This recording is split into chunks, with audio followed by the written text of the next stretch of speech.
I've got another person here. And I was going to nominate Prince Andrew, but then I realized it's Wally of the Week, not Willie of the Week. But anyway. And he's no longer a prince. And he's no longer a prince, that's right. But no, Michelle Obama, have a look at this unbelievable self-pitying interview that she gave.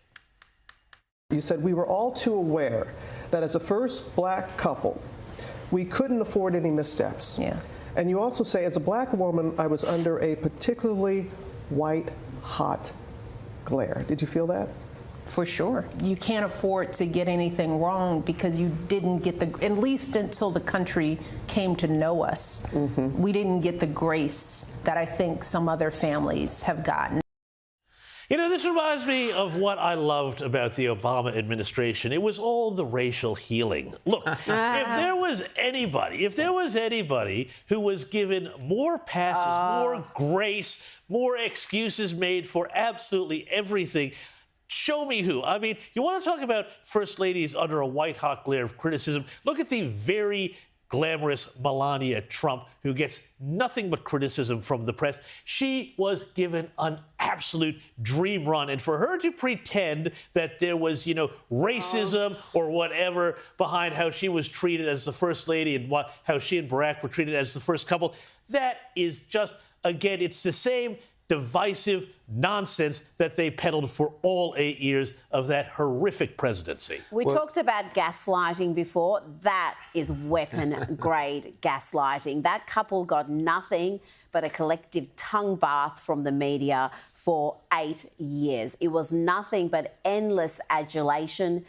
If there was a word of criticism for, say, a Fox News or some conservative pundit, all the leftist media would rally around them and present it as grossly unfair. The man got a Nobel Peace Prize for being elected. I mean, really. And she got every single magazine cover. You talked about Melania, who is obviously, objectively a beautiful woman.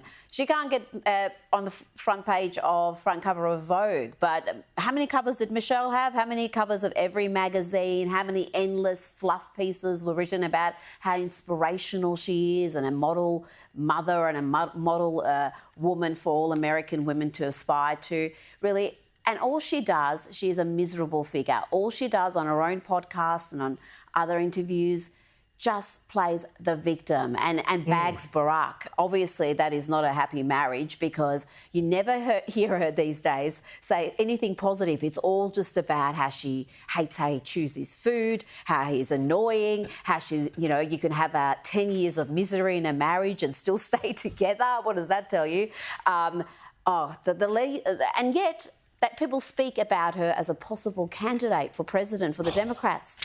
Well, she's got her own podcast now, which means she has to sit in front of that big mic whenever she's talking. But I was going to talk now about her husband, Barack Obama. Now, let's have a listen to Barack Obama talking about Donald Trump. He's going for Wally of the Week right now. Deploying the National Guard in American cities, claiming to stop crime waves that don't actually exist.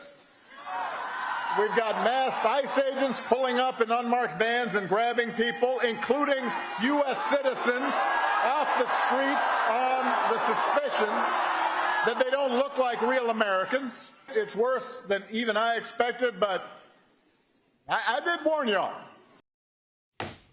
So, James, there we go. I mean, slagging off Trump. I mean, seriously, the damage that Barack Obama did to, was he the puppet master of the Biden administration? I'll just say one quick thing about that. Barack Obama was a guy who, when he was president, was known as the deporter-in-chief, and he was criticized by the New York Times for the number of illegals he kicked out of the country. So, come on, for him to be complaining about ICE, bit rich.